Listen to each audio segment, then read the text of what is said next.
presente ciclo de conferencias, Bioética y Buena Praxis Científica, está organizado por el Programa Universitario de Bioética bajo la dirección de la doctora Paulina Rivero Weber y tiene como finalidad acercarnos a todos a los cometidos, a las funciones y a la importancia que tienen los comités de ética y de bioética en nuestra universidad. Las conferencias están dadas por expertos en distintas áreas del conocimiento y cada uno de ellos vendrá aquí a hablarnos de distintos temas introductorios de bioética y buena praxis científica.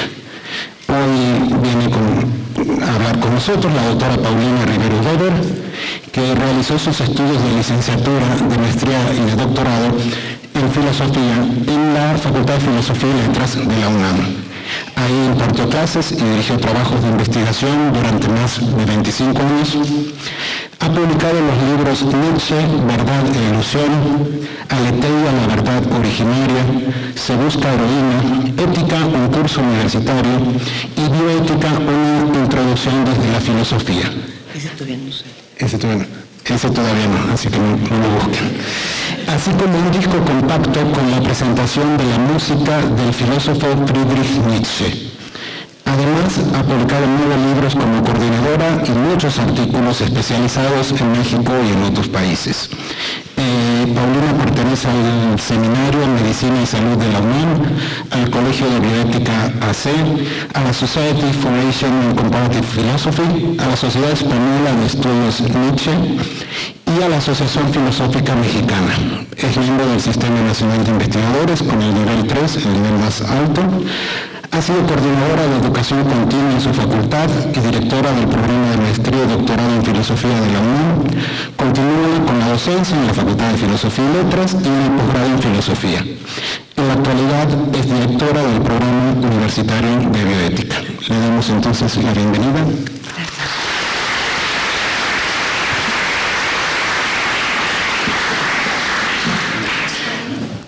Solo una petición antes de que empiece a hablarnos la doctora. Este corrido es conferencia.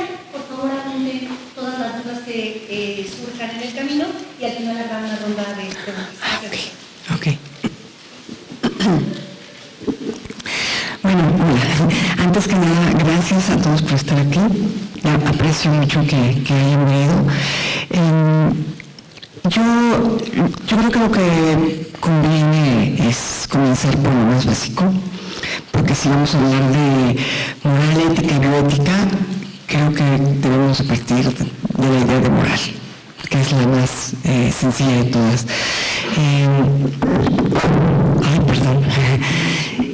Y bueno, la moral,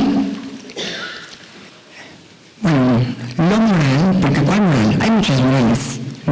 La moral que tenemos hoy es la misma que tenían los antiguos griegos, por ejemplo, ¿no? La moral cambia a través del tiempo, pero la moral que tenemos hoy tampoco es la misma que la que tienen actualmente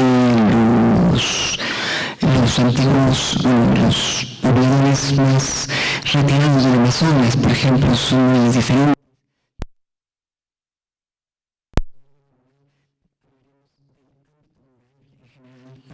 Todas las moralidades que han existido y que existen. ¿Y qué es eso? ¿Qué es eso que llamamos la moral, que incluye todas las moralidades? ¿Qué es la moral? ¿Qué es esto? Y bueno, pues como ustedes saben, el término viene del latín y no hay mucha duda respecto a que lo que señala el término moral es las costumbres. Las costumbres y cómo nacen las costumbres. Es fascinante cómo nacen las costumbres y es fascinante normas absolutas en el sentido del término absoluto, que absoluto finalmente quiere decir lo que está suelto. Ahí viene también absolución, ¿no? De lo que está suelto, lo que no tiene finalmente fundamento, sino queda ahí suelto. Yo les voy a platicar un experimento que seguramente algunos de ustedes en esta facultad deben de conocer, pero que a mí me parece fascinante porque nos deja con toda claridad cómo surge la moral. Claro, si me aceptan esto me tendrían que aceptar que hay moralidad de los chimpancés, cosa que yo creo, junto con un metólogo chimpancé Vidal, no importaría mucho que yo lo creyera, pero cada metólogo como él lo diga y lo muestre en su obra, me parece que sí se tiene que considerar. Pero ahí le va el experimento. Tenemos 5 chimpancés en un lugar confinado, en una jaula amplia, y se les coloca una escalera, ¿no? Una escalera de tal manera que al subir la escalera, si el chimpancé llega hasta arriba, le va a caer encima, no recuerdo bien si es una agua helada, o creo que es agua helada, en fin, o no creo que sea agua caliente, creo que sería demasiado sádico, pero de los 5 chimpancés, el primero sube y recibe este balde de agua helada, y por supuesto, pues no necesito explicarles la reacción del chimpancé y los gritos y el escándalo que se provoca en la jaula y el terror. Y lo interesante del experimento es que poco a poco se va sustituyendo cada uno de los chimpancés. Los 5 primeros saben perfectamente por qué no hay que subir la escalera. Porque bueno, el efecto es sumamente desagradable. Pero el que llega, el nuevo, no sabe nada. Y lo primero que hace como un buen chimpancé curioso es intentar subir la escalera. Y todos los demás lo jalan. Lo jalan y no lo dejan y no lo dejan hasta que se acostumbra a que la escalera no se sube y punto final. Entonces, este primer chimpancé introducido nunca va a saber por qué no debe de subir la escalera. Pero no la sube. Poco a poco se van sustituyendo los chimpancés y sucede lo mismo. No los dejan subir la escalera. Pero lo interesante es que llega un momento en que los 5 chimpancés no saben por qué no hay que subir la escalera, porque no presenciaron el momento, no tienen idea de a qué responde esa prohibición. Es una costumbre establecida y hay que seguirla. Y se seguirán cambiando los chimpancés poco a poco, se seguirán cambiando y ningún chimpancé va a subir la escalera porque los demás no se lo van a permitir. ¿Por qué? Ningún chimpancé lo sabe. A mí me encanta este ejemplo porque nos deja ver con toda claridad cómo se instituye una norma moral. Una norma moral como, por ejemplo, en ciertos espacios que se consideran sagrados, descalzarnos, ¿no? Quitarnos los zapatos. Esa es una norma moral dentro del ámbito de la religiosidad, ¿no? Pero hay normas morales no nada más dentro de los ámbitos religiosos, hay normas morales en la cotidianidad laica.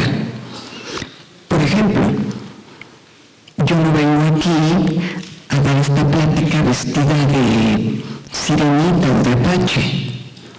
Y ustedes me dirían, pero eso no es moral. Sí lo es.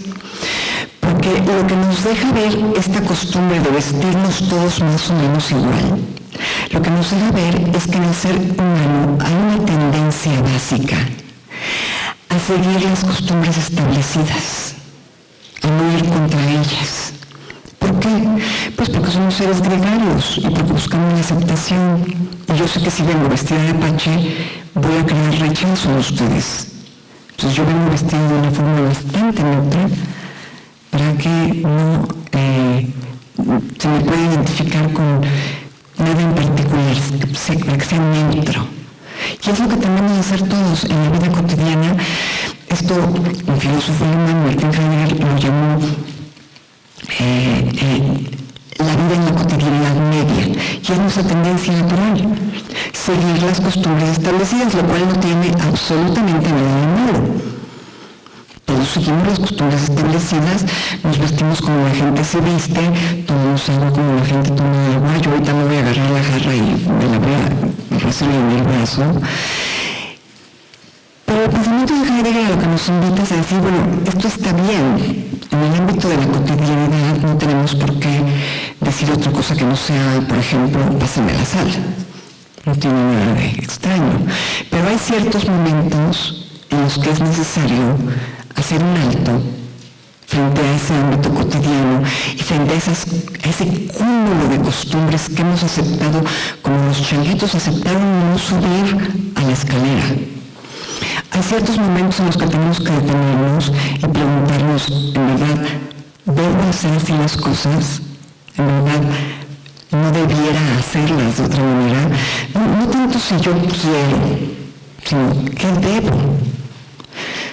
Les pongo un ejemplo que me resulta cercano. Una amiga muy querida que cuando se divorció le dije, cuando me contó toda la situación por la que se divorció, le dije, ¿por qué te divorcias hasta ahora, después de 16 años de casada? Y la respuesta fue porque yo hice una promesa. Yo prometí permanecer junto a él. Y yo tengo principios morales. Yo le dije, pues, malaya con tus principios morales, porque te han jodido la vida. Entonces, el problema con los principios morales es que pueden ser sumamente hostiles para la vida. Pueden lastimarnos porque son costumbres que no tienen necesariamente una razón de ser. Son costumbres. ¿Qué tal si ya quitan la cubeta de agua y se está incendiando la jaula y los chimpancés podrían subirse y escapar? Pero no se suben y no escapan porque le tienen terror a romper esa norma impuesta de que la escalera no se sube y punto final. Bueno, exactamente eso es lo que nos pasa con la moral, quedamos apresados en la moral. Entonces, si nacemos en una sociedad, por ejemplo, homofóbica, en la cual la homosexualidad se vista como algo negativo, pues vamos a estar apresados en esa jaula y no vamos a poder nunca ver el mundo con una mirada propia. Vamos a tomar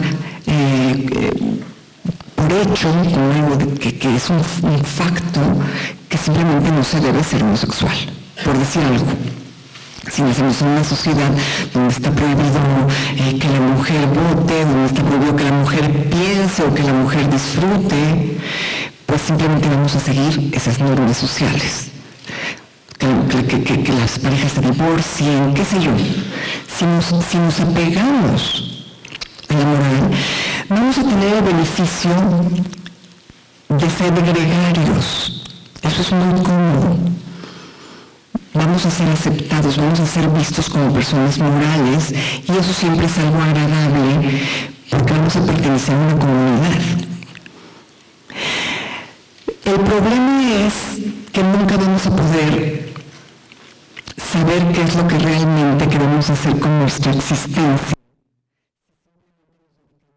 a seguir las normas establecidas, cuando ni siquiera sabemos por qué están establecidas. En el momento en que comenzamos a preguntar por qué, en ese momento entre el individuo y su acto se abre una brecha, que es el cuestionamiento. O sea, constantemente en el mundo moral, entre el individuo y su acto no hay distancia. Está el individuo que actúa de manera inmediata. No mentirás, no miento. Y de veras, cuando dicen no mentirás, yo siempre les recomiendo que lean una pequeñísima obra de Ibsen que se llama El ganso salvaje, a veces la traducen como El pato salvaje, que es una obra maravillosa, es una obra muy pequeña, pero nos deja ver qué daño tan grande a causar ese afán de ser veraces, cueste lo que cueste, ¿no? Entonces, cuando decimos no mentirás, lo primero que tenemos que pensar es ¿por qué? ¿Bajo qué circunstancias? ¿Es esto absoluto? En ningún momento de mi vida es válido mentir. Pero cuando damos ese paso a cuestionar la norma moral, que es esa costumbre establecida, pues, se rompe la continuidad entre el individuo y su acción. Ya no paso de ser yo y actuar al mismo tiempo, digamos, sino se rompe y el ámbito que se abre es el ámbito del pensamiento, el ámbito del cuestionamiento. Comienzo yo a cuestionar las normas establecidas.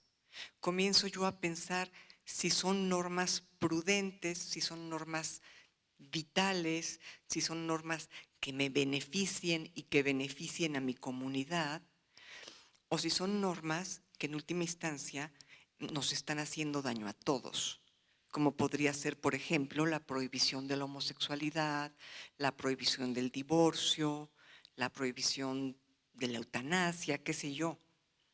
Aquí ya podríamos discutir de muchas cosas, porque son temas, los temas de la bioética, en los que nunca estamos todos de acuerdo en todo. Pero el solo hecho de dar el paso de la aceptación de esa moral establecida a cuestionarla, es estar dando ya un paso a la ética. Porque la ética es la reflexión sobre el ámbito moral.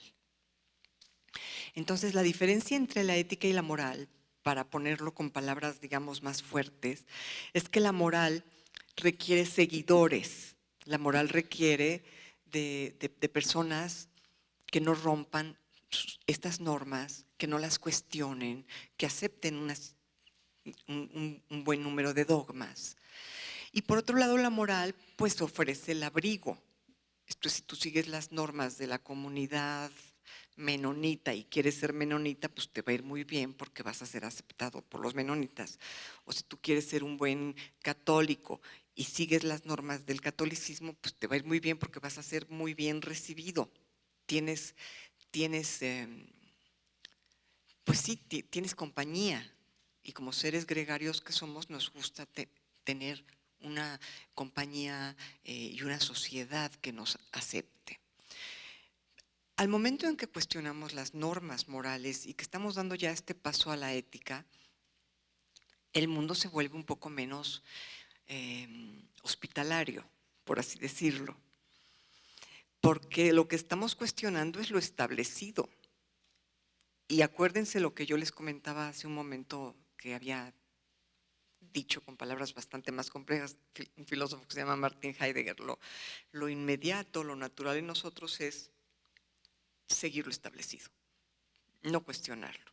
En el momento en que lo cuestionamos, estamos apartándonos, por así decirlo, de la masa. Estamos apartándonos del pueblo en el cual nos hemos cobijado. Imagínense, por ejemplo, si nos hemos cobijado en un ámbito católico. Y si de repente yo cuestiono los dogmas y digo, ¿por qué yo no estoy de acuerdo con eso? A mí me parece que eso es un error. El resto de la comunidad me va a excluir de alguna manera. Y eso pasa en cualquier ámbito.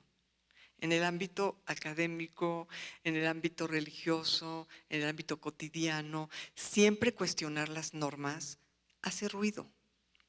Y si vamos a extremos, bueno, pues por eso mataron a Sócrates. A Sócrates lo mataron no un grupo de atenienses. El juicio de Sócrates, si ustedes quieren saber cómo se llevó a cabo, yo les recomiendo un libro muy pequeñito de un señor que se llama Luri Medrano, es un español, que se llama El proceso de Sócrates. Ha escrito muchas otras cosas que no son tan buenas, no se las recomiendo, pero el que les recomiendo sin lugar a dudas es El proceso de Sócrates, en el que Luri Medrano nos deja ver que Sócrates fue condenado no por un grupo de 500 jueces, sino por Atenas.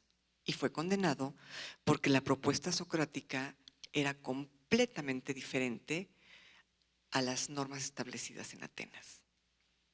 ¿Qué era lo correcto? ¿Qué era lo establecido? ¿En qué consistía la moral de un buen ateniense? Lo dice Platón en el Critón. Número 1, tu superior absoluto es el Estado. Y le debes respeto por eso al Estado.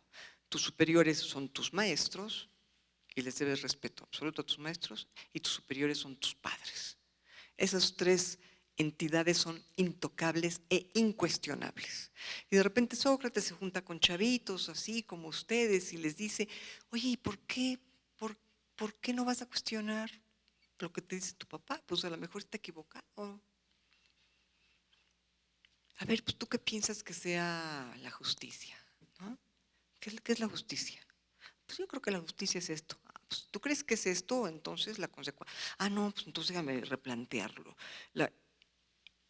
Les enseña a pensar, les enseña a reflexionar y a cuestionar. Y esos chavitos llegaban a sus casas y el papá les decía, oye, ya te dije que no te quiero ver con un arete. Digo, no sé cuál sería el arete griego, pero hagan de cuenta, ¿no? Ya te dije que laves tu túnica, ¿no? O que aquí hay alguien que a lo mejor sabe mejor que yo, ¿verdad, Víctor? Pero llegaba el chavito a casa, ¿no? Y le decía el chavito, ¿y qué tiene de malo que traiga la túnica puesta al revés, si así me acomoda más. Pero ¿cómo alguien que vive en un estado donde las tres entidades incuestionables no pueden contradecirse, de repente empieza a cuestionar y a cuestionar? ¿Qué dice el papá? Has andado con Sócrates, ¿verdad? Seguramente ya andas ahí en el ágora, haciendo tus ridículos de ponerte a pensar. Y por eso Sócrates murió, porque el valor que él consideraba el valor supremo, que era el valor de pensar y cuestionar, en Grecia no era el valor supremo era la obediencia al Estado que se cuestionaba a través de una religión muy concreta, ¿no? O sea, su juicio fue también un juicio por impiedad, un juicio con temas religiosos, porque quien cuestionaba a los dioses cuestionaba la cohesión de este pueblo, ¿no?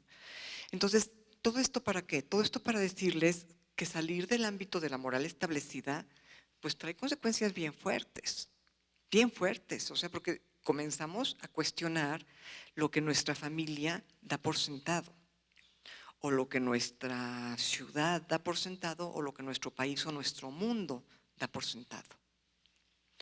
Y dice por ahí un pensador, todo gran movimiento, todo gran cambio tiene necesariamente que transcurrir por tres etapas: el ridículo, el diálogo y la aceptación. Entonces, cuando hablamos de bioética, estamos ya hablando de ética, no de moral. La bioética no es parte de la moral. La bioética no parte de principios establecidos y aceptados por una sociedad. Al contrario, los cuestiona. Por ejemplo, ustedes que son científicos, que están aquí en la Facultad de Ciencias, están, por dar un ejemplo, están muy acostumbrados a tomar una ratita, abrirla, sacarle las tripas y hacer un experimento. Si yo llego con ustedes y les digo, oye, esa rata solo tenía una cosa, su vida, y tú se la quitaste. Ustedes pueden reaccionar ridiculizando lo que yo digo, pueden reaccionar dialogando conmigo o pueden reaccionar aceptándolo. Depende de en qué nivel vamos respecto a un problema, por ejemplo, el problema del estatus ético de los animales y el estatus ontológico. ¿Qué quiere decir esto? ¿Qué es un animal? Nuestro estatus ontológico. ¿Qué es? ¿Qué es? ¿Qué es un mamífero? Pues yo soy un mamífero, pero bueno, hay muchos más mamíferos que tienen un mismo sistema nervioso central y periférico y por lo mismo sienten el dolor de la misma manera, que tienen el cerebro de manera muy similar al mío, aunque no tienen nuestra corteza y por eso no pueden hacer matemáticas elevadas, ¿no?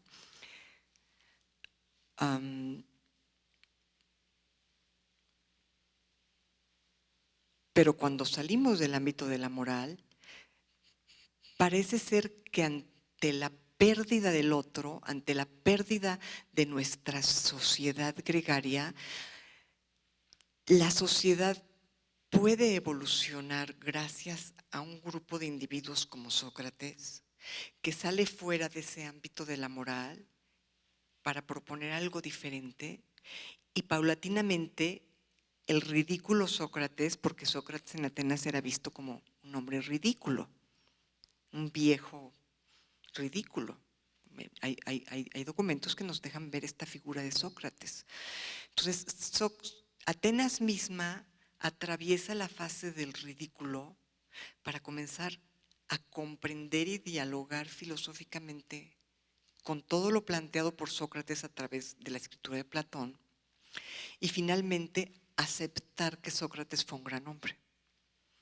Entonces, todo el paso que implica salir de lo establecido hacia el ámbito ético o bioético, todo ese paso necesariamente atraviesa esas tres fases.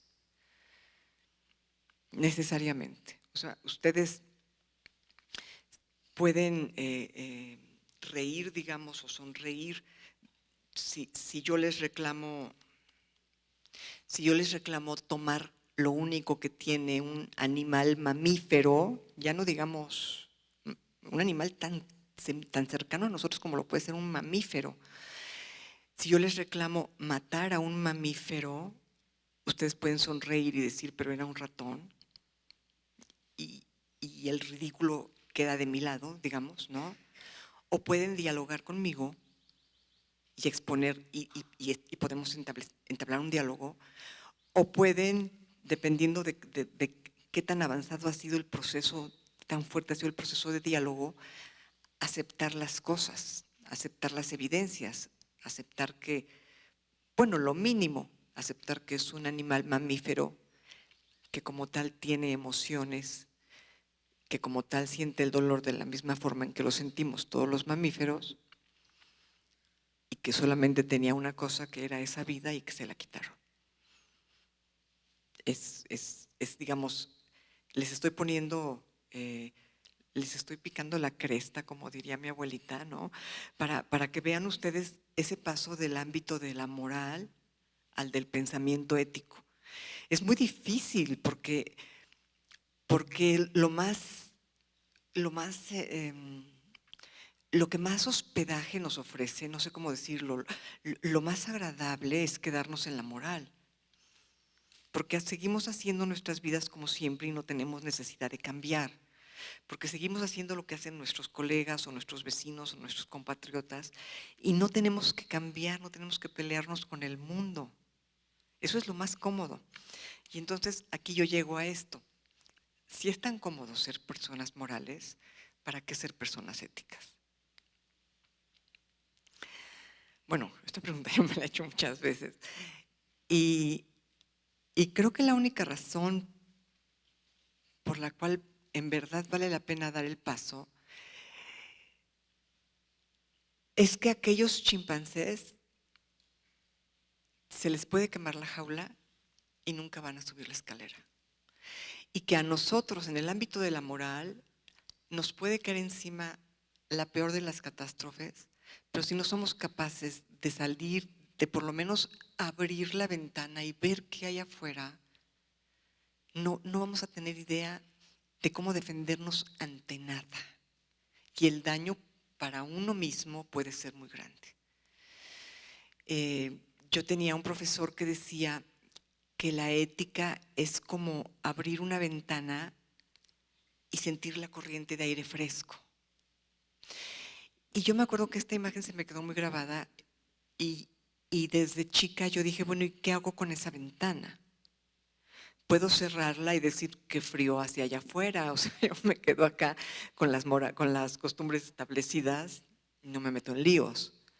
Puedo abrir la ventana y decir, híjole, hay gente que piensa bien diferente a como pienso yo y que vive bien diferente a como vivo yo. Y puedo dar el tercer paso, salir de la ventana, abrir la puerta o saltar por la ventana y decir, yo quiero conocer cómo viven ustedes, yo quiero saber qué es para ustedes lo bueno y lo malo y por qué. ¿Para qué? Para poder tener mi propio punto de vista, para no seguir el punto de vista de la publicidad o de la academia establecida o de mis padres o de mi religión,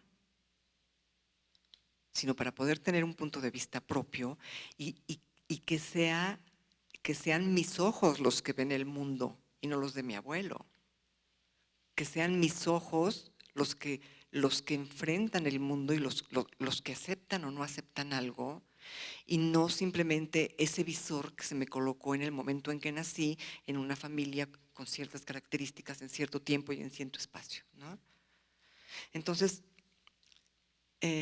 Nietzsche, un pensador también alemán, decía que para emprender este camino de la moral a la ética tenemos que ser muy conscientes que estamos emprendiendo un camino que de alguna manera nos arranca del grupo gregario al que pertenecemos y que ese arrancamiento pues es doloroso.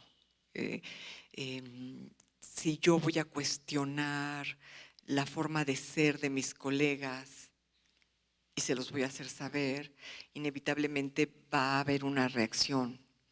Me van a dejar de invitar a los seminarios o a las comidas o lo que es peor, a las borracheras, que es en donde todos cuentan todo, ¿no? Entonces, pero que no venga Paulina porque ya ves que anda con sus rollos raros. Entonces, dile a todos que no le avisen. Entonces, bueno, eso es, decía Nietzsche, eso es un dolor, porque ya no tenemos ese grupo con las mismas costumbres porque las hemos cuestionado y nos hemos arrancado de ahí. ¿Por qué hacerlo? ¿Por qué pasar de la moral a la ética? O ahora, ¿cómo lo vamos a hacer a la bioética? Bueno, porque es la única manera de crecer. Porque es la única manera de crecer. No hay otra forma de crecer. Ver el mundo con los propios ojos requiere un crecimiento que solo se da cuando somos capaces de cuestionarlo. Ahora, yo les he dicho, la bioética está del lado, bueno, no del lado, ¿cómo decirlo? La bioética es parte del ámbito de la ética y no de la moral. Porque hay muchos libros que tienen como título bioética y que al leerlos nos damos cuenta de que lo que están pretendiendo es una serie de normas que justifican, por ejemplo, la religión católica, ¿no? Entonces, ¿por qué no es bioética? ¿Por qué la bioética tiene que ser laica forzosamente? Esa es su primera característica. ¿Por qué la bioética tiene que ser laica? Porque si la bioética no es laica, entonces no está cuestionando un conjunto de dogmas o de preceptos, sino al contrario, está partiendo de ellos para justificarlos. Entonces, libros de bioética que nos explican de antemano, que ni siquiera se cuestionan, por ejemplo, la pertinencia de la eutanasia, de la interrupción del embarazo, todos estos libros hechos por universidades de corte confesional, evidentemente no es bioética eso. Pueden ser muy buenos textos que justifiquen una serie de creencias. Estamos en un país libre, se puede hacer. Lo que me parece inadecuado es ponerle en la solapa el nombre de bioética, porque eso no es bioética. La bioética tiene que ser laica. Si no es laica, en lugar de cuestionar dogmas, está partiendo de dogmas que no cuestiona. Entonces, ¿qué es la bioética? Yo creo que la bioética de ninguna manera, quiero ser muy enfática en esto, de ninguna manera sustituye a la ética. Es una locura decir esto.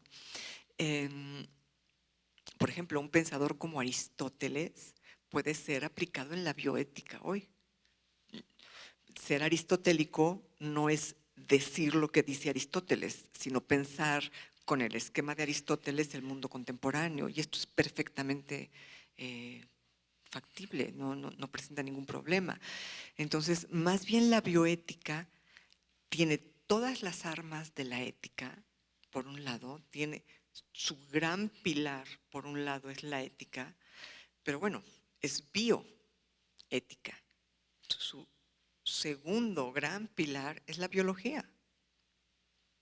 Es imposible hacer bioética si no nos asomamos mínimamente al mundo de la biología. Estaríamos hablando del topos uranos. De lo que habla la bioética es de la vida. Y por otro lado es imposible hacer bioética si no nos asomamos al mundo de la ética, porque no nada más se trata de justificar lo que hacemos con la vida.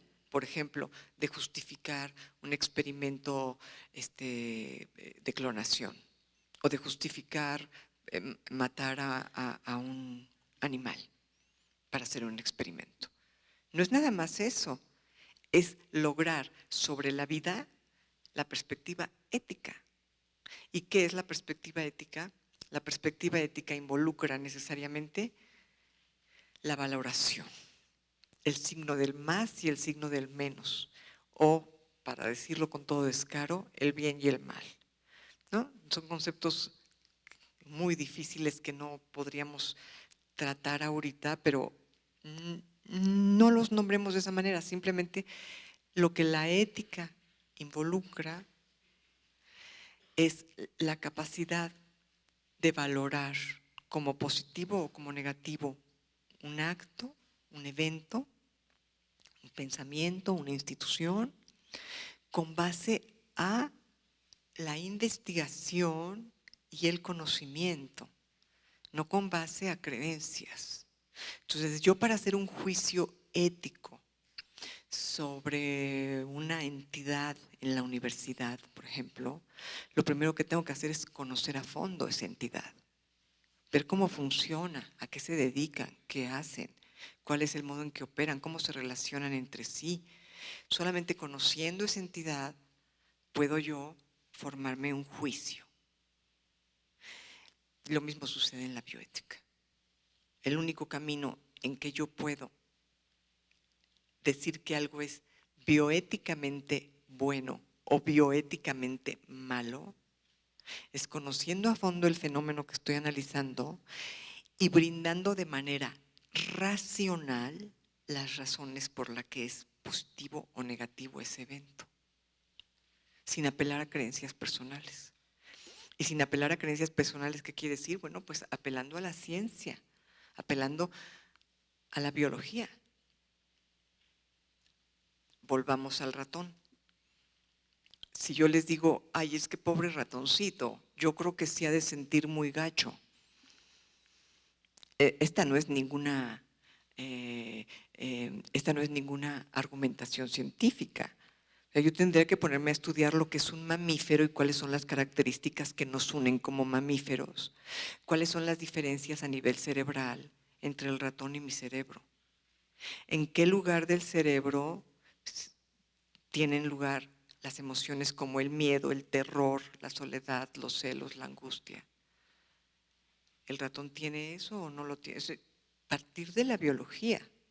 Y para hacer luego un juicio, no basta con decir, bueno, pero yo creo que es arraigarse en la ética,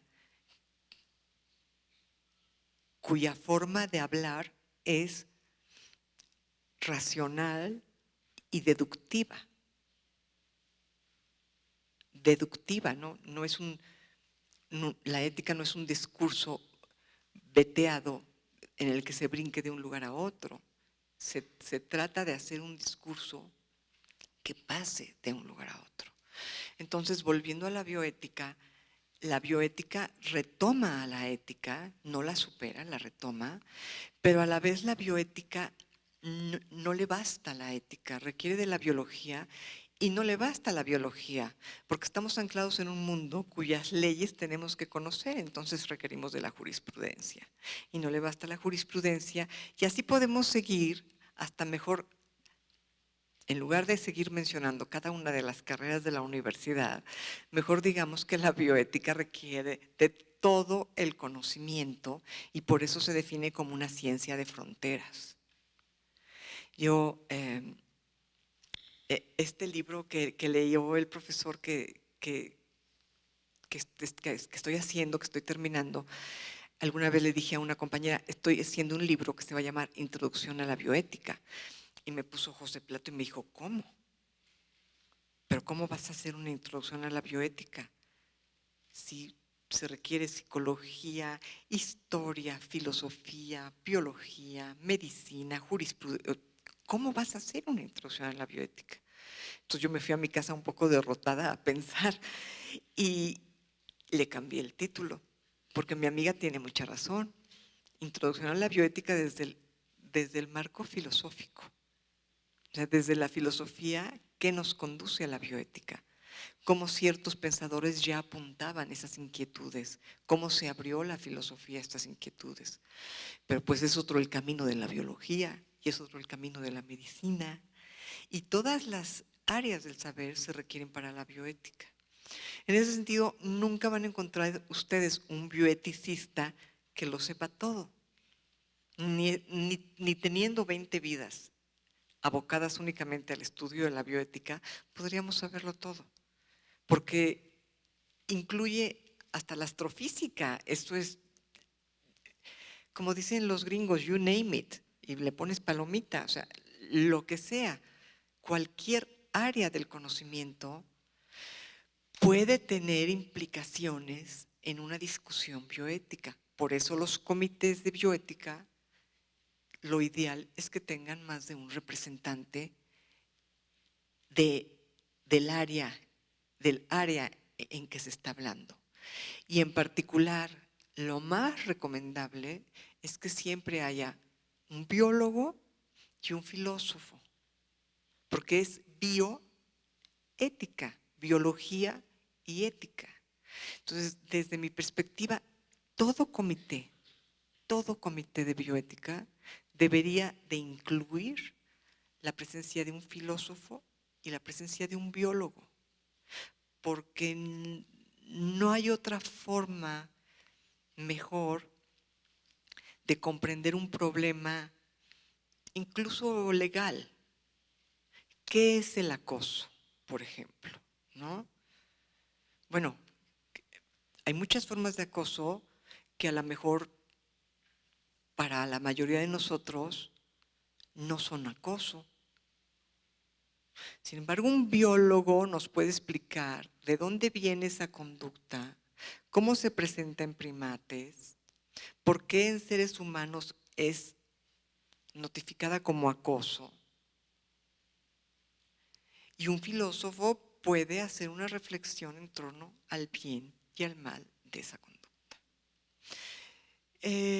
Ahora, hay una pregunta que me parece importante. ¿La bioética tiene un método o no tiene un método? Yo creo que la bioética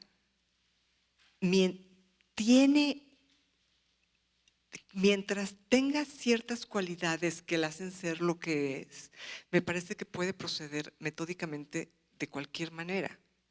¿Y cuáles son esas cualidades desde mi perspectiva? La laicidad,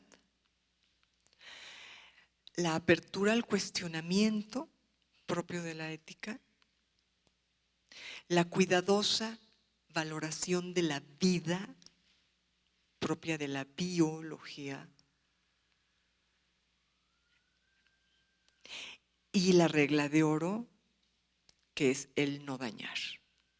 A mí me parece que una bioética que tenga esos principios fundamentales puede buscar el método que considere mejor para su objeto de estudio concreto, a lo mejor para estudiar un tema relativo al acoso sexual, me conviene más acercarme al ámbito de la psicología e incluso al método de la psicología, pero a lo mejor para estudiar la pertinencia o la no pertinencia de animales en laboratorio, me conviene acercarme más al ámbito de la biología y de la filosofía, de la ética.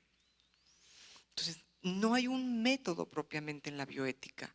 Lo que hay es una serie de, yo no quisiera llamarle principios, pero sí una serie de presupuestos que es necesario respetar si queremos hacer bioética. Y en ese sentido, el método sería el método en el sentido griego, ¿no? De un camino que conduce a una meta. No importa si es el método hermenéutico, no importa si es el método fenomenológico, no importa si es el método psiquiátrico, no importa. Mientras respete estas cualidades básicas. Hay otras cualidades que la bioética comparte con la ética que me gustaría mencionar. En primer lugar, en un diálogo bioético nunca debe tratarse de convencer a nadie. La idea no es convencer, mucho menos imponer, muchísimo menos imponer. La idea no es convencer, sino enseñarle al otro a pensar de manera crítica.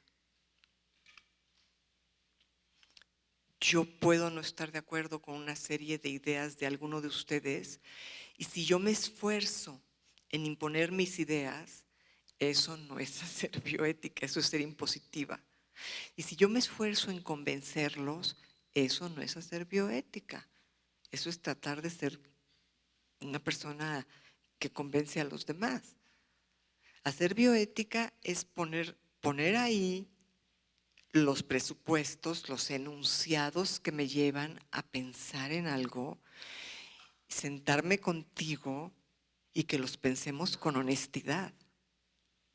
¿Por qué tú crees que esto es bueno y por qué yo creo que esto es malo? Vamos a dialogar con honestidad. Entonces, no es imponer, no es convencer, es dialogar con honestidad. Por otro lado, creo que debe siempre partirse de la ausencia de juicios previos. Esto es imposible, yo estoy consciente. Es imposible acabar con todos los prejuicios. Es absolutamente imposible. ¿Qué son los prejuicios? Pues son los juicios previos que tenemos a algo. Pero si vamos a dialogar tú y yo sobre la pertinencia de experimentar con conejos, ¿no? Y si tú llegas pensando, híjole, voy a tener que hablar con esta vieja loca que defiende a los animales, pues ya estás llegando con un prejuicio, pero durísimo, durísimo.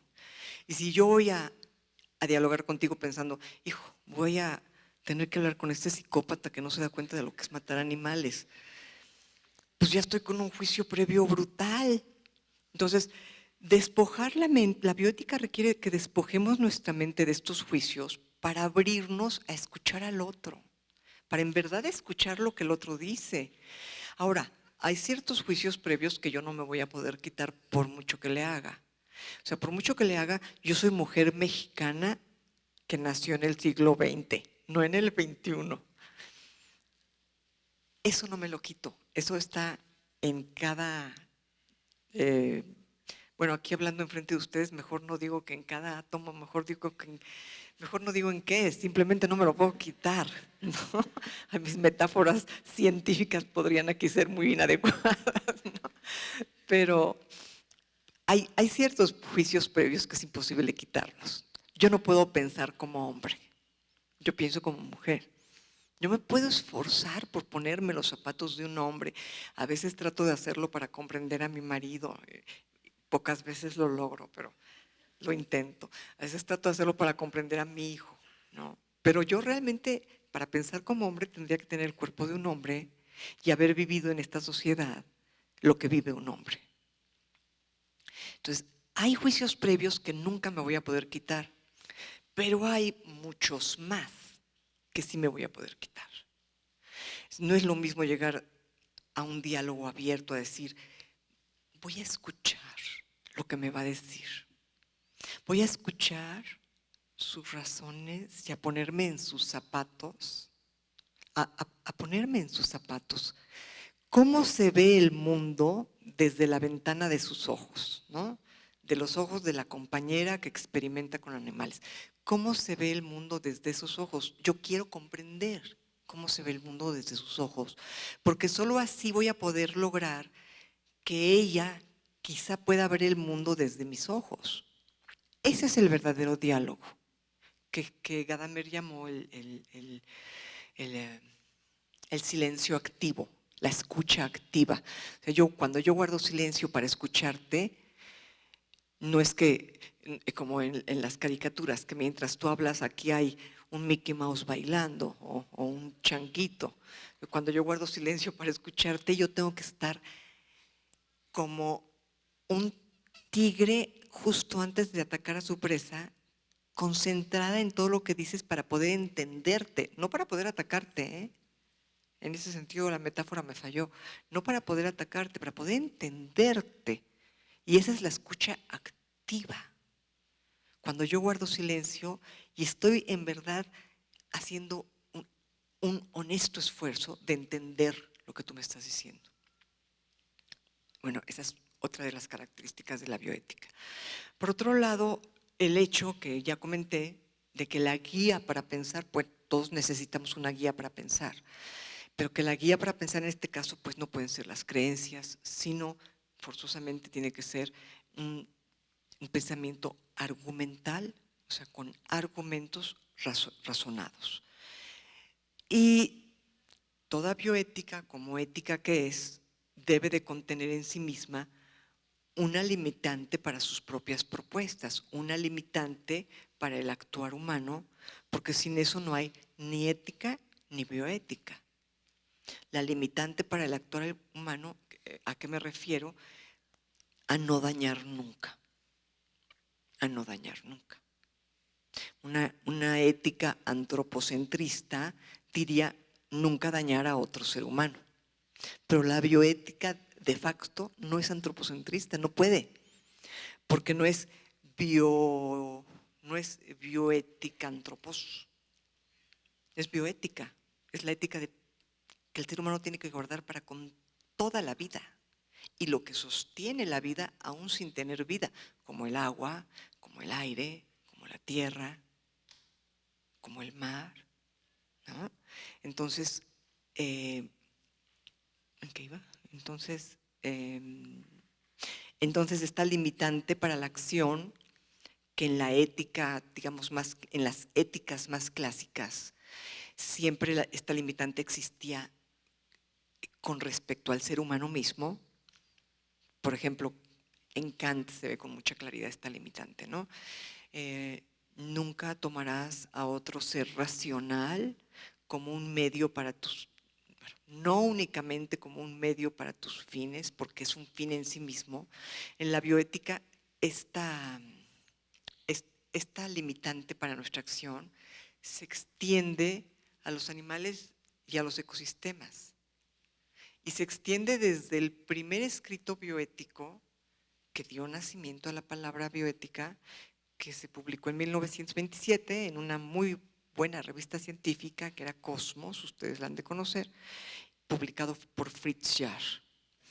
Entonces, la idea de Jahr era ampliar la propuesta kantiana a los animales y a las cosas. Y Jahr decía, y no es que ya no comamos ni animales ni vegetales, no se trata de eso, se trata de respetarlos. Perfectamente, diría Jahr, yo puedo tener mis gallinitas y alimentar a mis hijos de gallinas o de pollo, qué sé yo. Pero ¿qué tanto respeto existe, para hacer esta comparación, en la industria avícola? Es dimensionalmente diferente, ¿no? Y bueno, y este principio privativo o este principio coercitivo o este principio, no le llamemos así, llamemos limitativo de la voluntad, como diría Kant, este principio limitativo de la voluntad para no dañar al otro, en la bioética se extiende a para no dañar al planeta. Porque en esto sí hay un acuerdo, tanto en Jahr como en Potter, que fue el siguiente, digamos, revividor del concepto, que lo que la bioética pretende es conservar la vida en el planeta, no conservar la vida humana, sino conservar la vida en el planeta.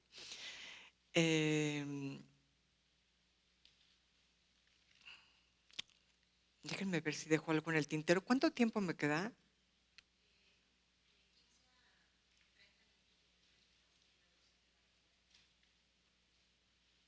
Son las 5, ¿verdad? Y bueno, entonces, si ustedes me lo permiten, me voy a la última característica de la bioética que ya estaba yo en ella. Por lo que acabo de decir, la bioética no puede ser antropocentrista. ¿Qué quiere decir esto? No puede tener en el centro de sus preocupaciones éticas únicamente al ser humano. La mirada siempre va a ser humana. Eso nadie lo va a cuestionar, ¿no? Por eso Alejandro Herrera, por ejemplo, distingue entre el antropocentrismo epistemológico, antropocentrismo moral. Pero bueno, hablemos de manera un poco más cotidiana. ¿Qué es lo que quiero decirles? Aquellos que creamos nuestras teorías siempre somos antropos, siempre somos seres humanos. Entonces, en ese sentido, la mirada siempre va a ser de un ser humano. El antropocentrismo no discute de quién es la mirada. Lo que el antropocentrismo discute es a quién se mira, a quién consideramos éticamente en nuestras preocupaciones. La mirada siempre va a ser humana. ¿Por qué? porque ustedes lo saben mucho mejor que yo y me dan mucha envidia por eso, de hecho. Porque en el mundo de la vida, esta moral natural de la cual habla Franz de Waal, basta, no hace falta más. Pero nosotros nos bajamos del dosel, nos erguimos, comimos mucho tuétano al parecer, según dicen ahora ustedes los científicos, comimos mucho tuétano, empezamos a actuar de manera coordinada, ¿no? Le ganamos a los otros humanos que habitaban el planeta, empezamos a pensar y la moral natural ya no nos bastó y ya no hay camino de regreso a la moral natural. Eso ya quedó atrás, eso ya quedó vedado y no hay forma. Entonces lo único que nos queda ahora, ya que no tenemos esa moral natural funcional de hace milenios, lo que nos queda ahora es o una moral instituida por las entidades civiles, educativas, o una ética en la cual propongamos siempre mejorarnos como seres humanos, mejorar nuestro planeta en lugar de destruirlo. Y en ese sentido, pues la bioética no puede ser antropocéntrica. Una bioética antropocéntrica es tan contradictoria como una bioética cristiana. Y yo no tengo nada contra el cristianismo, ni contra nada. O sea, yo solamente quiero que me entiendan que hay ciertas definiciones, ciertos marcos muy generales que la bioética, que toda bioética debe de seguir.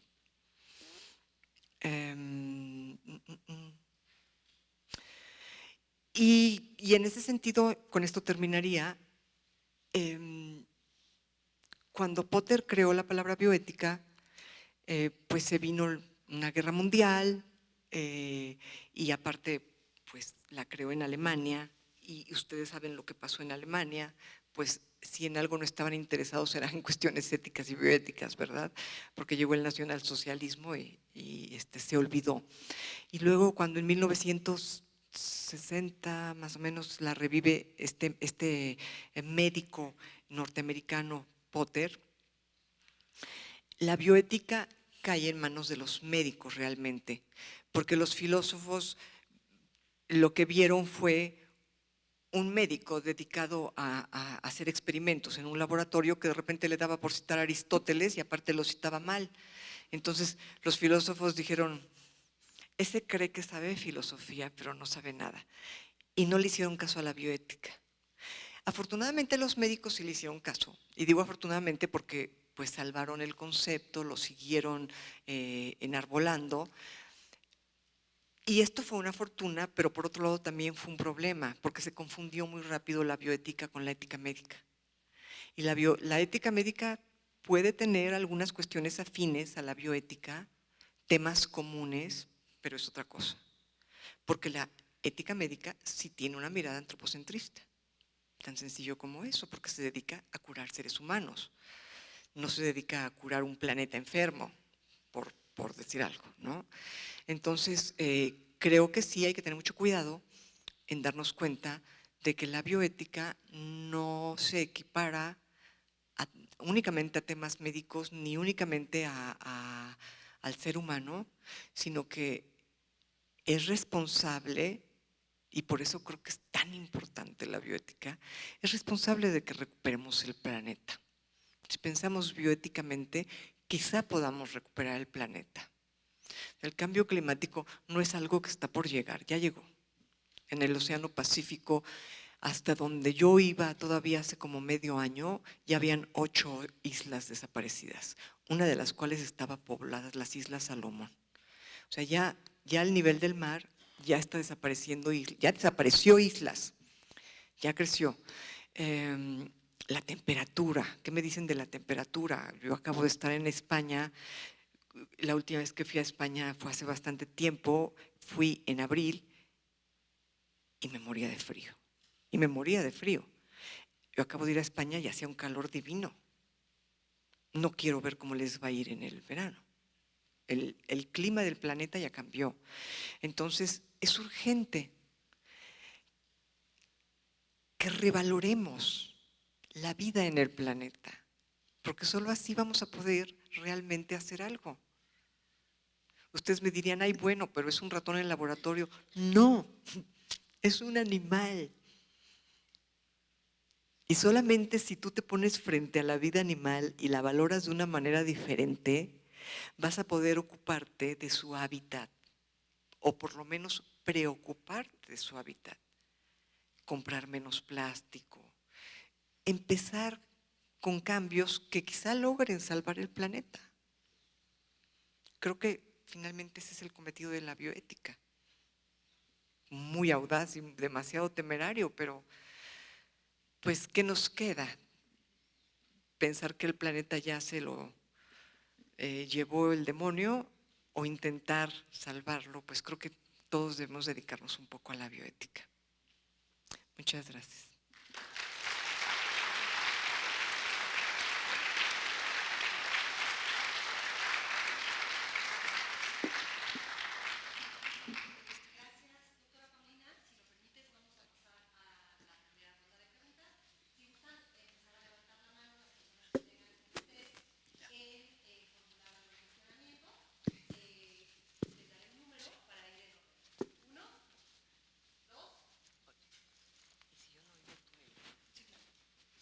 Y se les va a dar un micrófono para que puedan hablar lo más fuerte y claro que puedan. ¿Me queden 2, perdón? 3 y 4. Gracias, doctora. Muy interesante su conferencia. Mi nombre es Jairo Hernández, soy colombiano, estudiante del doctorado transdisciplinar en el CIMBESTAP. Estoy haciendo mi tesis sobre una cosmovisión de la madre tierra en una comunidad de indígenas recolectoras de hongos silvestres comestibles. ¿En una comunidad que, perdón? De recolectoras de hongos silvestres comestibles, indígenas. Y el tema del cambio climático, el tema de esto de la madre tierra, que tiene que ver mucho con inteligencia emocional, pues es visto como bicho raro, ¿no? Y sobre todo en una institución tan técnica como el CIMBESTAP. Quisiera su opinión al respecto. Y una preguntita muy técnica. El plural de moral en latín es con e o con i, mos mores o mos moris. ¿Me lo podría repetir? En singular, moral es mos moris o mos mores, con e o con i. Tengo esa duda. Gracias. ¿Contesto o todas? Yo creo que bueno, todas. Okay. Pero entonces tengo que anotar. ¿Verdad? ¿Puedo anotar aquí? Bueno. Hola, doctora Paulina. Hola. Acá, Jafet. Hola. Yo tengo básicamente 3 preguntas con respecto a la presentación. La primera es, ¿qué sucede cuando en la ciencia, porque comentaste que la bioética tiene que estar respaldada fuertemente de la biología y eso lo traspasé a la cuestión científica, ¿qué sucede cuando la ciencia aún no ha llegado a cierto conocimiento, ciertas verdades que se necesitan ser valorados desde la bioética? Por ejemplo, me quedo pensando con la Declaración de la Conciencia de Cambridge en el año 2012, que se respalda por primera vez la idea científica valorada por los científicos de que los animales eran seres sintientes, y que esta idea de la sintiencia fue aceptada desde la filosofía desde hace por lo menos 25 siglos, y la comunidad científica se negaba justamente a aceptar esta idea. Entonces, hasta ese momento podemos hablar de que se puede llevar a cabo, no sé, acción bioética o pensamiento bioético sin que la ciencia haya respaldado. Esa es una. La segunda, un poco más como tratando de aterrizar conceptos conocidos desde mi formación. ¿Qué diferencia habría entonces entre la moral y el habitus que propone Pierre Bourdieu y la ética y la capacidad de agencia que también plantea Pierre Bourdieu? Y la tercera es, Como la ética no se trata de convencer y la ética se trata de llevar a cabo un pensamiento crítico, pero por otro lado estamos en una situación crítica ante el planeta, ante la extinción de las especies, ante la contaminación, ante el maltrato animal, ¿habría la posibilidad de hablar de una bioética crítica, de una bioética práctica, una bioética un poco más agresiva, que no busque la manera, por ejemplo, de hacer pensar críticamente a las personas, sino que busque la manera de convencerlas y que se den cuenta y que actúen con urgencia de lo que estamos haciendo con el planeta? Eso sería todo.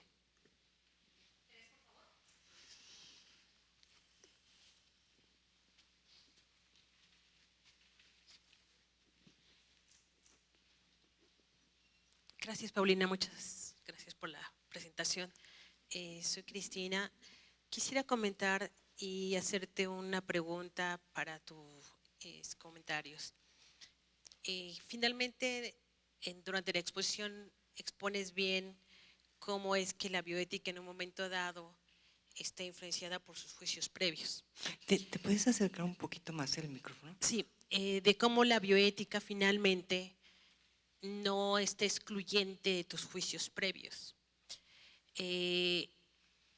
Por lo tanto, cuando tú tienes en nuestro país un grupo de bioetistas y tú vas adquiriendo los conocimientos de bioética de otros países en donde su moral, en donde sus juicios, prejuicios, crecimiento, o sea, la influencia de la bioética en otros países, digamos los anglosajones, cómo repercute en una bioética que nosotros tenemos que aplicar en un país en donde es diferente.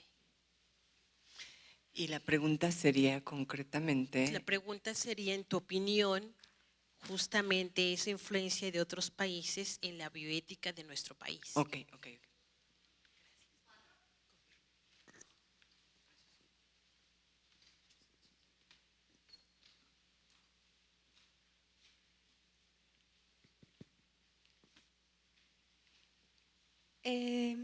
Aquí está. Bueno, a mí me llamó mucho la atención la parte donde menciona la diferencia de pensamiento que hay entre hombres y mujeres, y mi pregunta es la siguiente. Los hombres tienen ciertos comportamientos, no todos, que de alguna manera agreden a diversas mujeres. Sin embargo, dichos comportamientos para ellos no resulta agresivo. Usted acaba de decir que para actuar como hombre, siendo mujer, debería ser hombre y vivir como hombre para actuar como ellos. ¿Será esa la brecha que existe entre lo que consideramos bueno o malo respecto a dichos comportamientos? Ok. Ay, hubiera sido una por una, ¿verdad? Respecto a su investigación, pues me parece que va a ser muy interesante. O sea, usted me dice que qué opino sobre una investigación sobre la madre tierra y los hongos. Pues no, yo no tengo forma de opinar al respecto, pero me parece que va a ser muy interesante. En cuanto al término moral. Disculpe, qué pena. Bueno, es que eso no lo mencioné. Hay una propuesta en las Naciones Unidas para que se haga un giro, no es un cambio total de los derechos humanos, y demos un paso adelante a los derechos de la madre tierra, se llaman así exactamente. Ah, ok. Entonces, la idea es que pues, los derechos de la madre tierra llevan implícitos a los humanos, en cambio los humanos, solo los humanos, y se olvidan del resto. Pero creo que estos derechos ya están reconocidos, ¿no? De la ONU a la madre tierra, ¿o no? Bueno, en México ya están.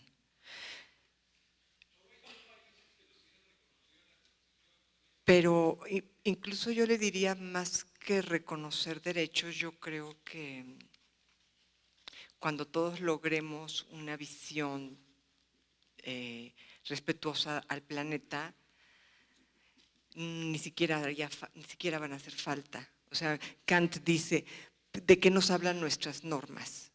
Pues de dónde cogemos, de lo que hacemos. O sea, ¿por qué tenemos una norma que dice no matarás? Pues porque matamos. ¿Por qué tenemos una norma que dice no le bajes la novia a tu amigo o no desearás la mujer de tu prójimo? Pues porque lo hacemos. ¿Por qué no hay ninguna norma que diga no te golpearás la cabeza contra la pared? Pues porque nadie lo hace. Entonces, el día en que todos respetemos el planeta, no hará falta una ley que nos lo exija. Por otro lado, híjole, es que es una pregunta bien difícil. Si la entendí bien, es si yo considero factible una bioética sin el respaldo de la ciencia. Y yo la consideraría deseable en el sentido de una educación estética del ser humano. Estética en el sentido no de teoría del arte o de belleza, ¿no? Estética es el término que viene de aistesis, que son los sentidos. Entonces, si educáramos nuestra capacidad de sentir adecuadamente, creo que no haría falta ninguna ciencia que nos demostrara, por ejemplo, que un orangután encerrado en una jaula se siente solo. A ver, demuéstramelo. Ponme ahí, gradúamelo con números, matemáticas. Pues todavía no llegamos a eso, pero si nuestra educación desde la infancia fuera una educación sensible, si nos enseñaran música, si nos enseñaran a convivir con animales, a respetarlos, creo que entonces sería mucho más fácil no requerir de la ciencia. A mí me parece que mucha gente que respeta la vida en el planeta no sabe nada de ciencia. Recientemente, el día de ayer, me regalaban una pulsera muy hermosa hecha por este pueblo de los tarahumaras y me explicaban pues cuál es la relación que ellos encuentran en la vida con respecto a la naturaleza. Y bueno, ninguno es biólogo ni científico, son simplemente gentes que se dedican a hacer su artesanía y que tienen amor por la vida. Y en ese sentido, pues sí es un poco lamentable que requiramos, que tengamos la necesidad de demostrar científicamente que el animal sufre, ¿no? Que no seamos, hay una asociación que se llama Por aquellos que no tienen voz. Yo digo, ¿no tienen voz? Pues ¿qué no los oyen? Pues claro que tienen voz, lo que pasa es que nos negamos a educarnos sensiblemente para comprenderlo, ¿no? Pero sí es una pregunta muy importante. Y por otro lado, sí, yo creo que a la bioética le hacen falta todas las voces. Yo creo que aquí en la universidad debemos de ser dialógicos, ¿no? Pero que si en un momento dado en una manifestación, pues yo no me pongo tan dialógica, o sea, yo sí grito, ¿no? Y no sé qué tan agresivos convenga llegar a ser, pero creo que hacen falta todas las voces en la bioética, ¿no? Y en ese sentido sí creo que el mundo académico no necesariamente está excluido del activismo. En lo personal sí lo creo. Cuando no se tiene un cargo representativo dentro de la universidad, porque entonces pareciera que es la universidad, ¿no? Y hay que tener respeto, ¿no? Pero cuando yo no tengo cargos, soy activista. Por otro lado, como la bioética, claro, sí, la influencia de lo que sucede en el ámbito de la bioética en otros países, yo creo que es un tema bien importante, tanto a nivel académico como a nivel práctico, porque conforme en otros países se han ido tomando medidas prácticas, sí creo que la gente comienza a cuestionarse aquí los logros de otros países. Por ejemplo, que los mamíferos marinos dejen de ser payasitos de circo. Es algo que no comenzó en México, ¿no? Es algo que comenzó en otros países.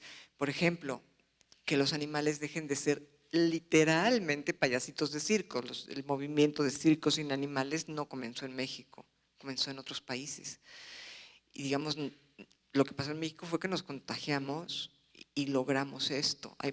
Y hay países que se han seguido contagiando. O sea, a nivel práctico creo que sí hay una influencia global muy importante. Y a nivel teórico creo que es fundamental escuchar lo que pasa, fundamental escuchar a nuestros colegas de otros países, ¿no? Por ejemplo, España, el país líder en donación de órganos, pero ¿qué problemas están enfrentando a nivel bioético cuando entuban a un individuo sin haber dado su consentimiento para donar el órgano, y ya entubado y ya tratado, van con la familia a ver si donan el órgano, y si dicen que no, lo desentuban? Es una falta de respeto brutal, ¿no?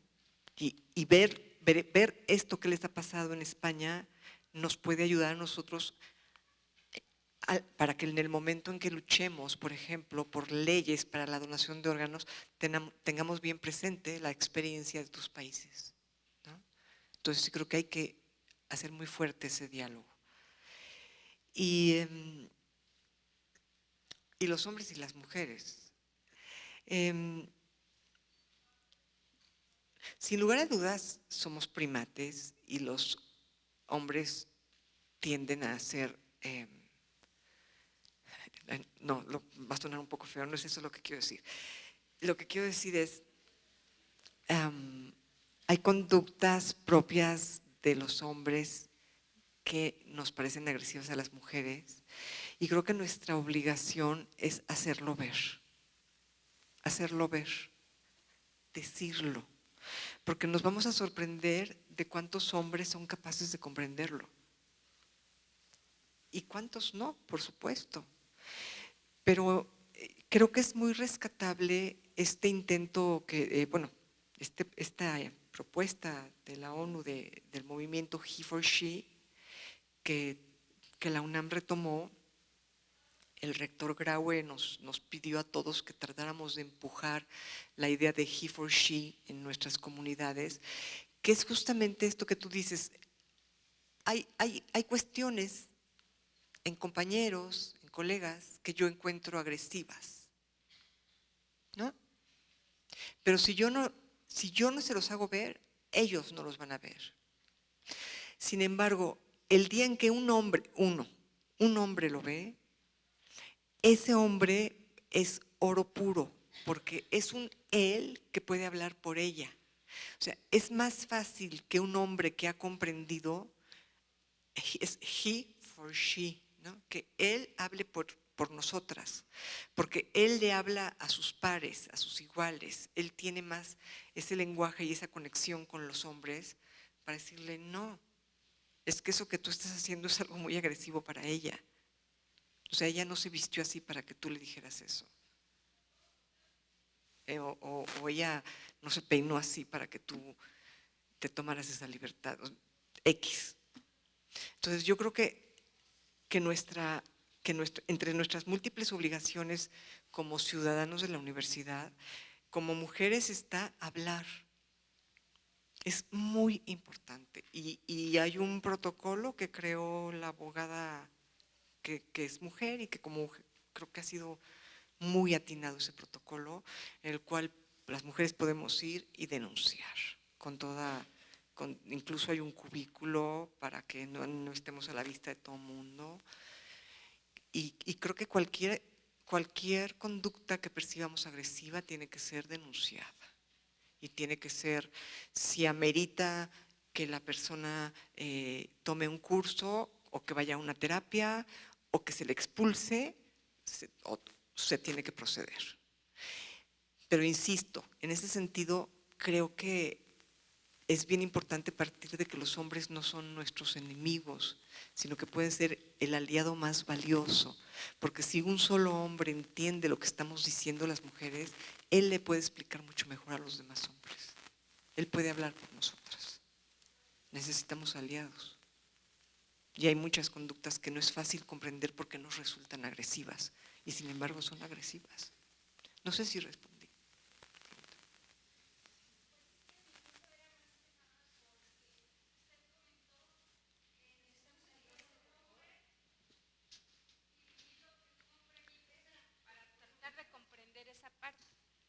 Entonces, si no estamos en ese punto, ¿cómo podemos ¿Pero criticar? en cuál punto? Porque te llegó el micrófono bien tarde. A ver, que mi punto iba más que nada, o sea, no tanto de que si yo me siento agredida, pues voy a denunciar. Obviamente hay cosas que deben de ser así, ¿no? Pero a lo que iba es a la parte que usted mencionó de que si no soy hombre y no vivo lo que él vive, ¿cómo puedo tomar algo como una agresión cuando no sé lo que está en su pensamiento y él no me está agrediendo de alguna manera? Bueno, yo creo que hay grados, ¿no? Yo creo que hay grados y que hay agresiones que vengan de un hombre o vengan de una mujer, son agresiones y que hay cuestiones que son muy evidentes.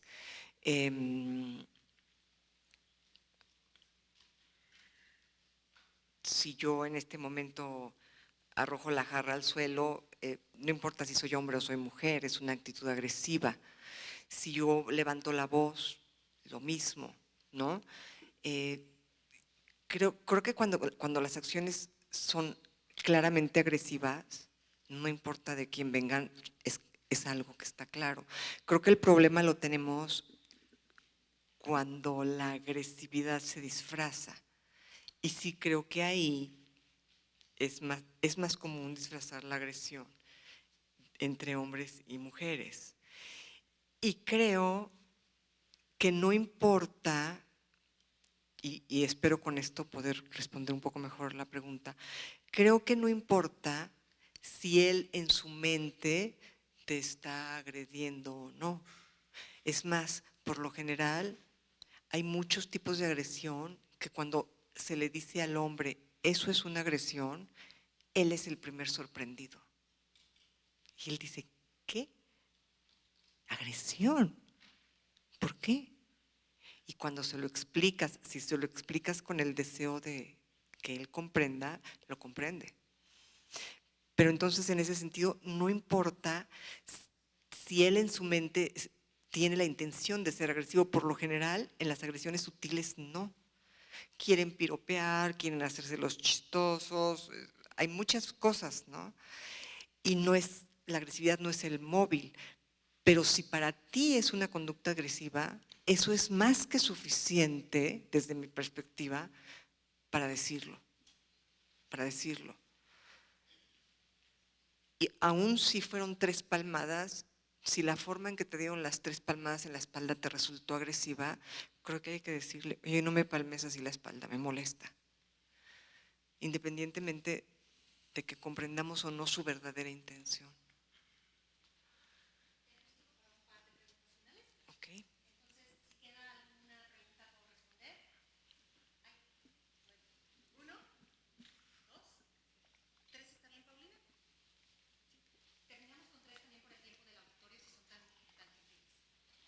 Gracias por la plática. Intentando abstraerlo un poco, me pareció entender que la ética también puede pasar por 3 procesos. Uno en el que se busca un problema, en el cual las cosas podrían ser diferentes o mejor, porque hay un conflicto, un diálogo y una conclusión, porque es deductiva. Mi duda en concreto es, a mi parecer, por cómo he recibido noticias de ética, parece que se transmite más la conclusión que el problema. Por ejemplo, si el problema es que probablemente los recursos del mundo se acaben, me llega más la noticia de deja de consumir tanto. ¿Cómo se puede enfrentar ese problema? Porque pues llega a un punto en donde se cierra la discusión y se intenta imponer la conclusión más que abrir el diálogo. O sea, tú me estarías diciendo que desde tu perspectiva, ante la urgencia de las decisiones que hay que tomar para salvar el planeta, más que dialogar, tendríamos que tener una especie de biopolítica que cuidara los recursos. Así es, Yo comunicar más. estaría de acuerdo. Pero no ocurre solamente con ese problema. Por ejemplo, más allá, yéndose a otros problemas de bioética. Por ejemplo, quiero muestrear mi sitio, un sitio de muestreo ecológico, sin modificarlo. O quiero estudiar la fisiología animal sin que el animal esté tan estresado que la fisiología ya no sea fisiología, sea más bien patología. ¿Por qué me parece que lo que llega como conclusión de la bioética es no dañes al animal y no dañes demasiado al animal y no sobremuestres más que que lleguen las preguntas tal cuales, que abran mesa, bueno, abran el espacio a la discusión.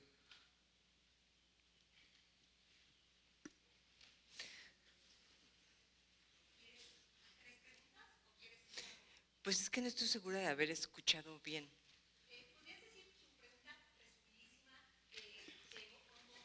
Es que fíjate que yo tengo un problema de oído, entonces a veces es la semántica, pero a veces es mi oído. Entonces, por eso no estoy segura. En bioética parece que hay problemas que inician una discusión y conclusiones. ¿Por qué parece que permean más fácil las conclusiones que los problemas? Y por lo tanto no se abre una discusión, porque simplemente se intenta imponer, parecería que se intenta imponer. Sí, pues permean más las conclusiones, pero al no permear todo el discurso y toda la explicación, tenemos los Trump, por ejemplo, ¿no? Que dicen cuál cambio climático. Entonces, yo sí creo que la labor de las entidades académicas es el diálogo, el convencimiento, pero no el convencimiento de que yo te voy a convencer, sino vamos a dialogar. Vamos a hacer un fair play a ver quién termina convenciendo al otro, pero no por el afán de jalarte a mi lado, sino por el afán del pensamiento, ¿no? Y de esa manera creo que si logramos que permee no solo la conclusión, sino la totalidad del problema, creo que hay más esperanzas.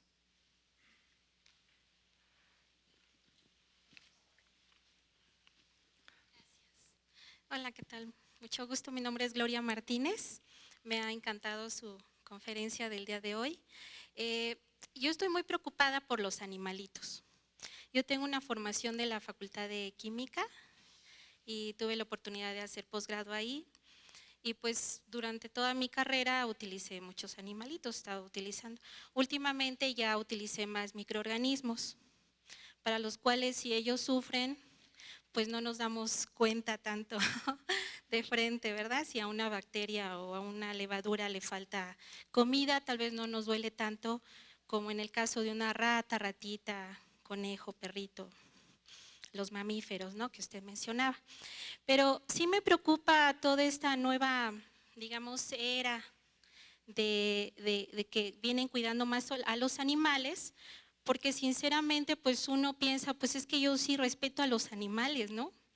O sea, que realmente qué estoy haciendo mal en este campo de la ética, que le estoy faltando el respeto a un animalito.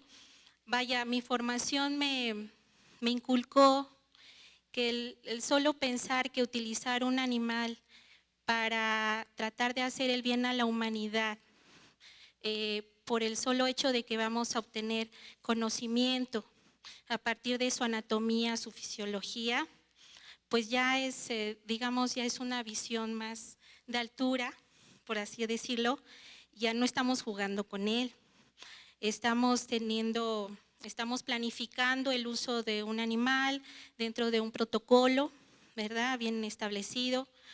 Muchas veces, si no es que siempre, depende uno ya sea como alumno, pues del profesor. Si no te sale bien el experimento, pues está reprobada la práctica. O sea, me refiero a que siempre tiene uno limitantes, ¿sí? Para no andar uno jugando con el animalito, ¿sí? Si no tiene uno un objetivo bien específico. En el caso de la investigación es mucho más seria porque ahí hay dinero de por medio, que por cierto es muy difícil conseguir aquí en México, dinero para la investigación científica, cada vez ha sido más difícil. Pero entonces, por supuesto que uno se preocupa por los bioterios, porque ellos, los animales, cualquiera que sea, estén en las mejores condiciones, pero por supuesto que uno sufre al verlos a ellos que están en una jaula. Pero ¿qué se puede hacer si ahí se están reproduciendo, ¿no? Si ahí vamos a tener todos los demás progenie para utilizarlas. O sea, esa es precisamente la inquietud que me surge, no como científica, sino como ser humano, porque no puedo dejar de verlo, pero tampoco veo otra opción. Entonces, cuidarlos bien y después a la hora de aplicar el protocolo, pues que no sufran y que tenga uno el entrenamiento adecuado para que si se van a sacrificar, pues sea de una manera que no sufran, ¿verdad? Y la tercera, que uno siempre querría obtener los mejores resultados más sublimes del universo desde el primer experimento, y que abriendo un solo animal para no desperdiciar, por decir esa palabra fea, desde el primer experimento uno se puede encontrar con los principios de la vida, ¿no? Y pues no es posible. A veces son años, un doctorado se puede llevar 3, 4 años, y pues hay que hacer la cuenta de cuántos animalitos han sido sacrificados para al final, ¿no? Después de muchos intentos y errores, dar con ese principio sobre el cual uno estaba persiguiendo. Entonces, bueno, es acerca de eso mi intervención. Tema. Muchas Sí. gracias.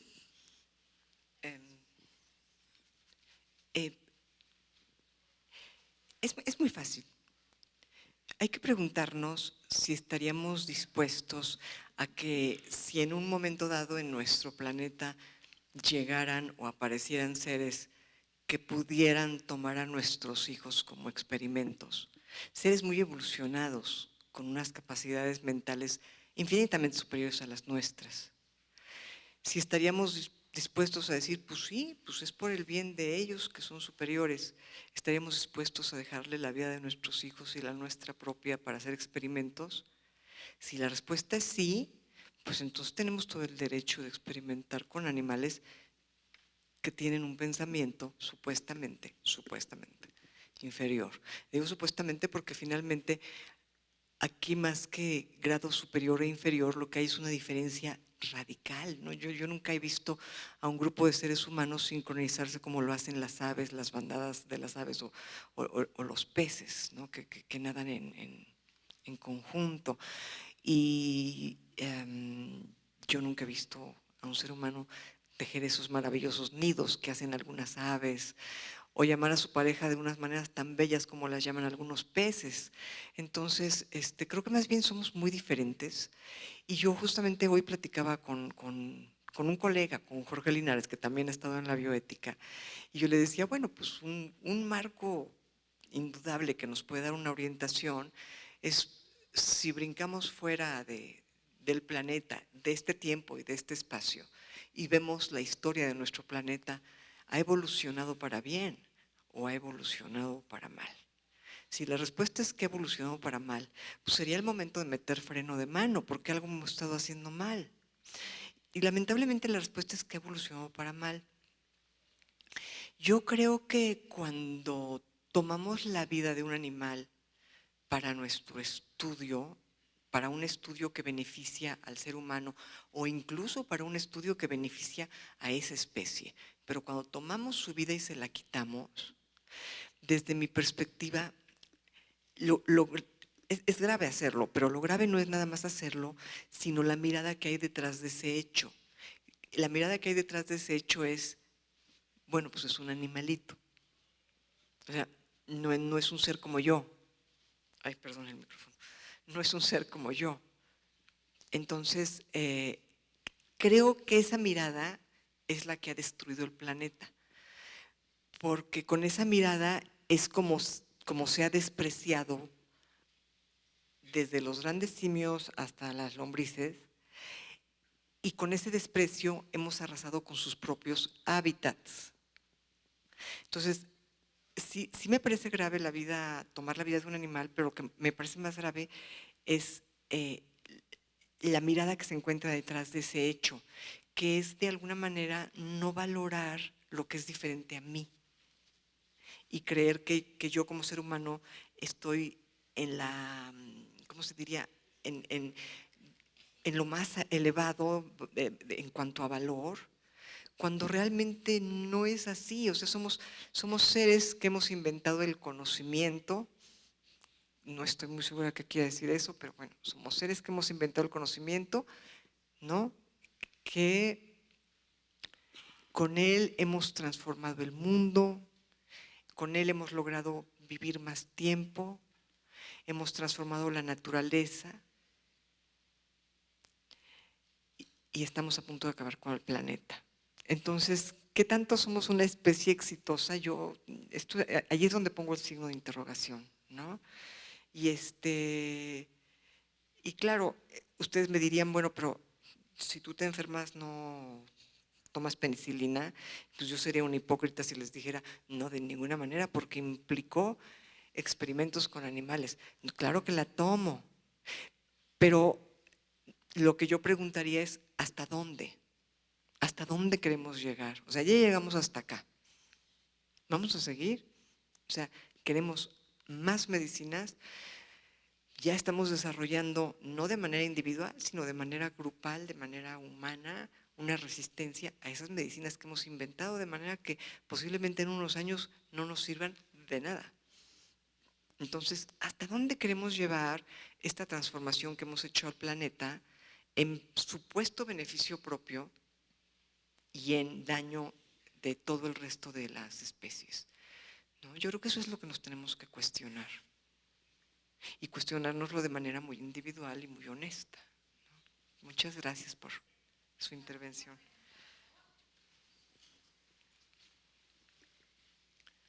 Buenas tardes, doctora. Buenas tardes. La felicito, me gustó mucho su plática.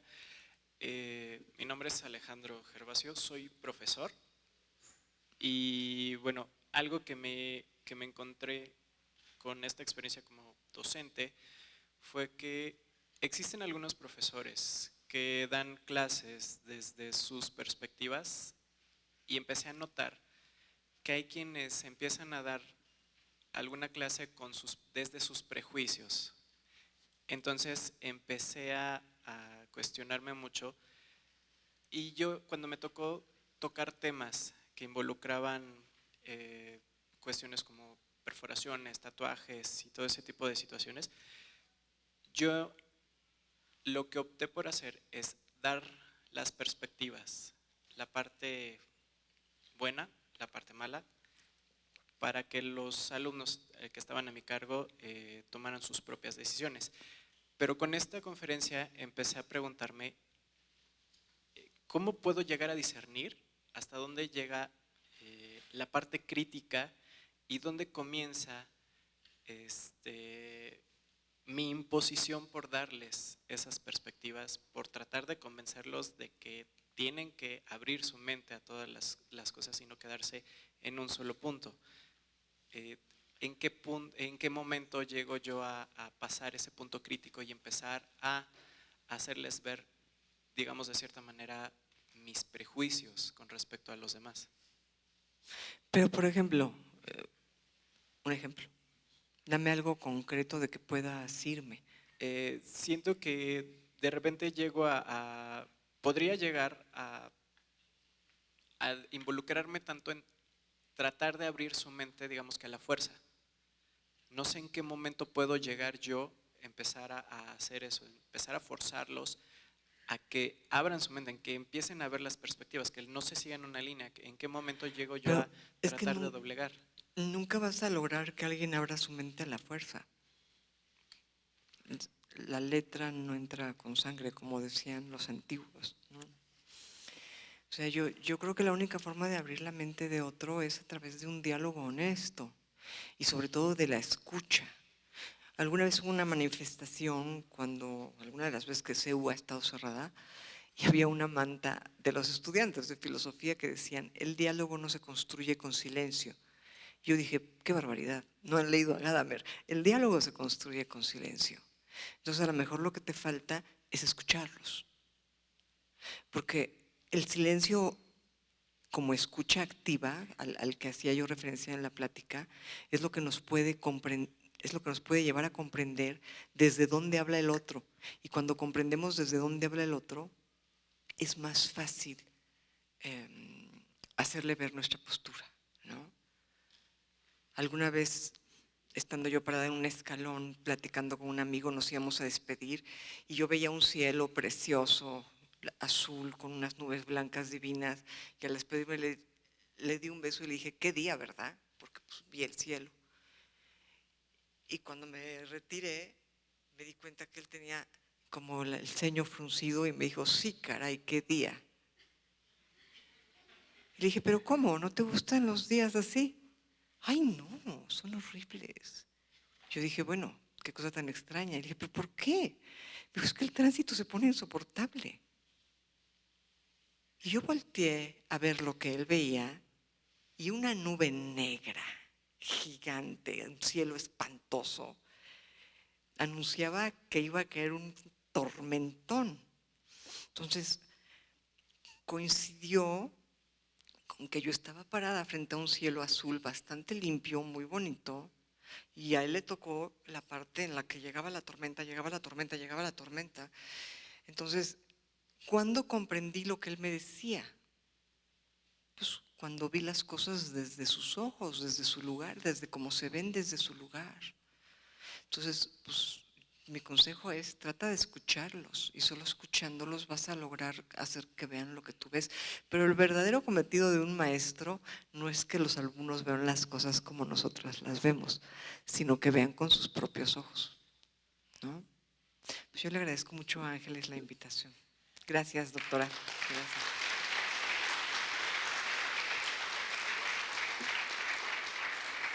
Pues muchísimas gracias. Los esperamos el siguiente miércoles con la siguiente conferencia. Muchas gracias, doctora Paulina, por tenerla. Gracias.